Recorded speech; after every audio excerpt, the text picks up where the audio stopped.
All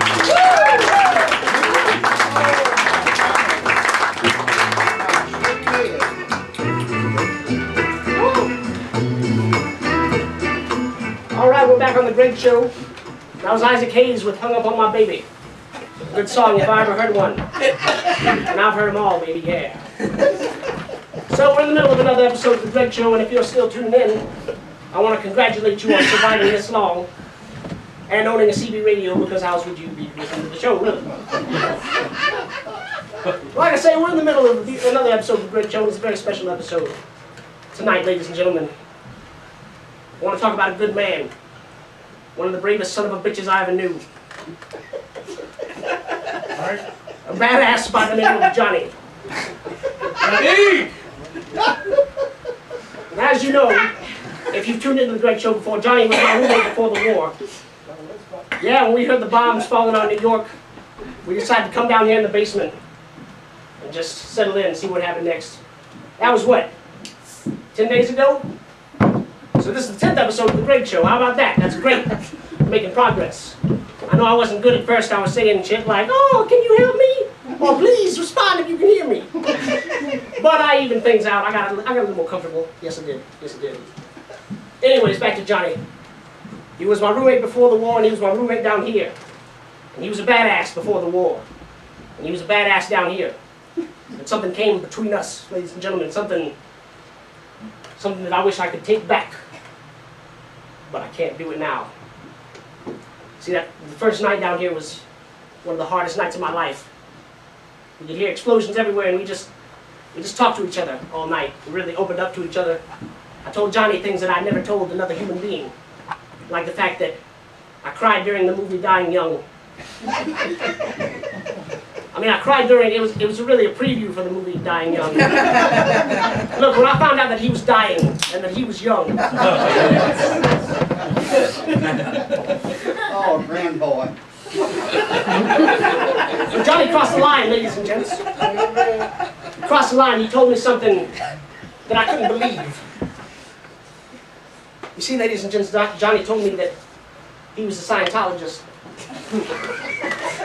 So I had to eat him. I mean, I didn't have to eat him, ladies and gents, but you stay down here with a man like that for 10 days. 10 days of Thetan levels and talking about how I'm interpolating him. Interpolating is not a word. And it just built up inside of me until I just... Ladies and gents, I need to explain something to you. I need to explain why this country fell apart. You know, people come here and think that this country is just a big melting pot. But there is no melting pot. There is only a terror dome. Two ideologies enter. One ideology leaves. Starring Tina Turner. But you know what made this country great? Is that a very long time ago, people were willing to die for their beliefs. And that was Johnny. And that's why this morning, I woke Johnny up and I said, Johnny, I need to tell you the story about how I raped L. Ron Hubbard. Yes, Johnny, I came inside of him without his permission.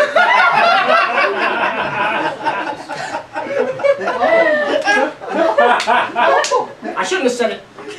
And I shouldn't have hit him after he punched me. And I shouldn't have thrown him into a rack of goods.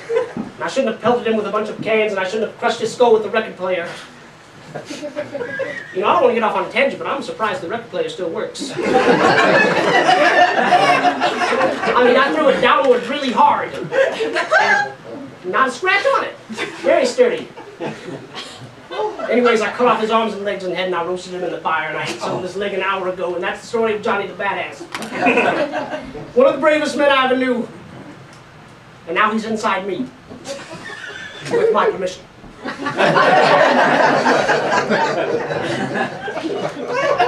I guess I'm rambling on. Let's get back to the music. All right, we got some Isaac Hayes, and after that, some Isaac Hayes. But first, we got some Isaac Hayes with Hung Up on My Baby here on the Greg Show. Please stay with us.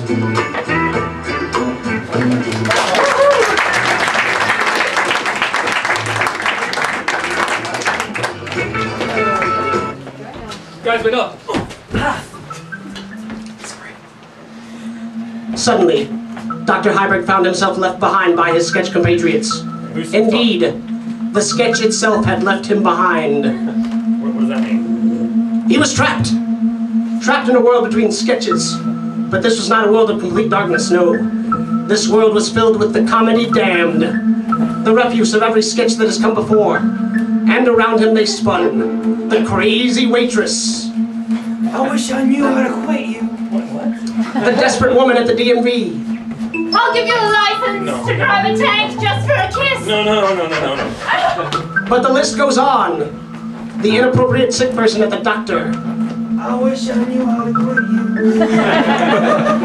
The bad political impression. I'm the president, and I'm dumb, so I'll kill you with stupidity. It's so not funny.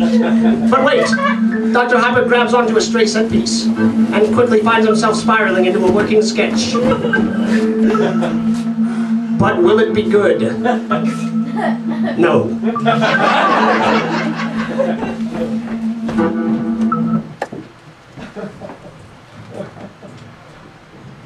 Hey, are you? I am. Sit down. I want to make sure you're the professional wingman before I sit down. Well, I am, so you can go ahead and sit down. All right.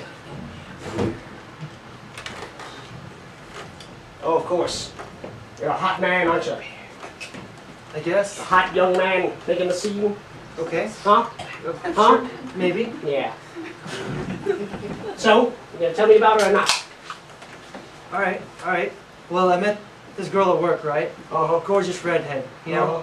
big boobs and everything, but not like so big they're obnoxious. They're just perfectly perky, even after she'll turn 40. You know. And I wanna be with her, and I wanna hit that. What about a friend? Ugly as hell. You don't say. Yeah. Not like fat or anything, just really pimply. Oh. She's got pimples all over. Whoa. And then we all went to a club, right? And she wore like a neck brace. And you're like, who goes to a club wearing a neck brace? Oh my. I know. And then she just kept talking about this book, The Hunger Games. Uh-huh. You're like, man, this is dumb. Yeah. And she just kept rambling on, and I couldn't get rid of her. You know? What a shame that she reads. So I'll pay you like $500 to get her off my hands so I could, you know, do my thing. That sounds fair. Great. Say, do you like Taylor Swift? No, Do you think your little girlfriend likes Taylor Swift? probably. Okay. Well, just sit back for a second.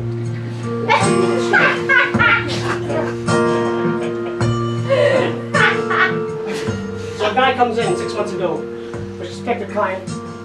He's got a model that he wants to nail, but the model has this fat friend. And so he wants me to distract the fat friend. We all go to the ice skating rink. Now he never told his model friend that he didn't know how to skate. So he's out on the rink breaking his ass apart. You have to play Taylor Swift while we're... Meanwhile, I'm sitting with the fat chick, and we're talking about our interests. Because as it turns out, we have a lot in common. You don't have to play the song. while Like we're- Dexter. You like Dexter? Yes. You think your little girlfriend likes It Dexter? doesn't really matter. I just want to sleep with her. Oh, you just want to sleep with her? Of course. You're a hot man making the scene. Why wouldn't you want to sleep with her? Is this music supposed to try to get me... Let me tell you something. In order to get his model friend in bed, this guy had to say that he thought apartheid was misunderstood.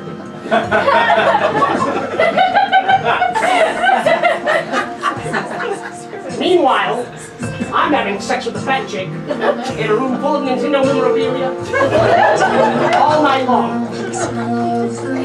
But it was not meant to be. She was incompatible with my micro penis. Thank you. That music was awful.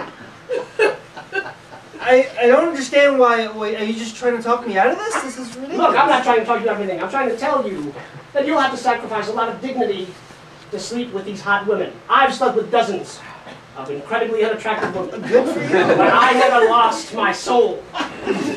Now, are you willing to go to the grave saying at one point to get a chick in bed that you thought Hitler was awesome? No.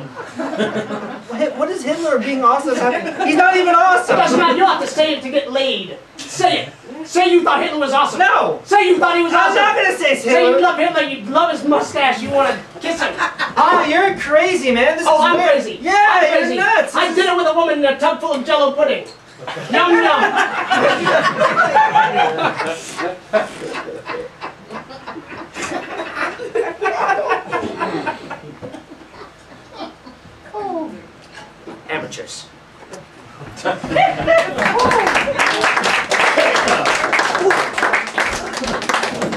Dr. Heiberg finds himself drifting away from the sketch just before the perfect closing line could have been said that would have left the audience wet in the pants with laughter.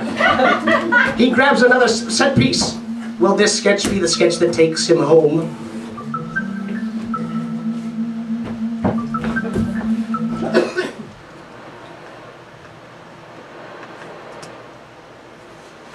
How long since the moon went down? 2 days. I don't think they're ever going to find us. Yeah. Listen, I'm required by law to tell you that I'm a registered sex offender.